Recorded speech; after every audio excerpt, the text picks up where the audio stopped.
We're pregnant. Really? You're the first person we've told.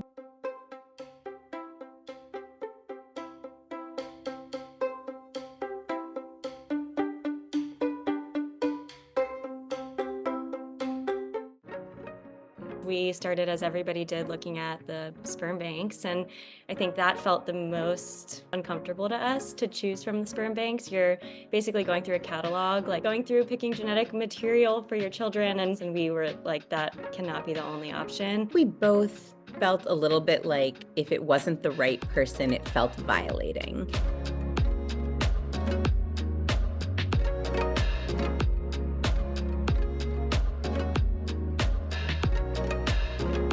When we met him, a 28-year-old guy, and he was like spending his Friday nights hanging out with his grandmother, bringing her to the movie theater, and like posting with her on Instagram, and it just like kind of said a lot about who he was and his priorities. And you know, we had met him only on Zoom for a while and phone calls and texts and all that stuff, but then when he came, we were like, we have everything in common with him. Like, it just felt so natural. I mean, we met his family ultimately, and they said all the right things. Like, we know this isn't our grandchild, but we like think this is such a beautiful story you've brought into our lives, and like so excited for you guys to be parents.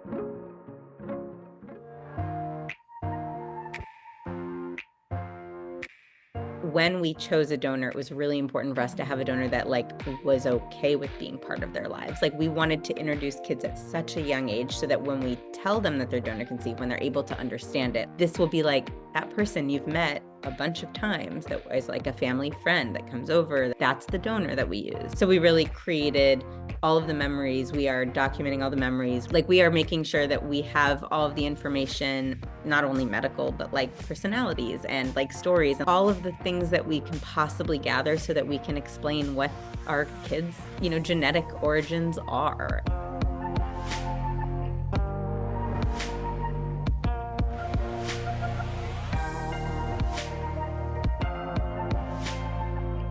In terms of like sharing our story, is because there's a huge stigma, both from the LGBTQ community and from just like the world in general, about known donors and the risks of known donors, and being able to portray like a success story in a way to the world of like, this could be really beautiful and this could be amazing and this could be something that all these people who didn't even realize this was an option, like that could be an option for your family.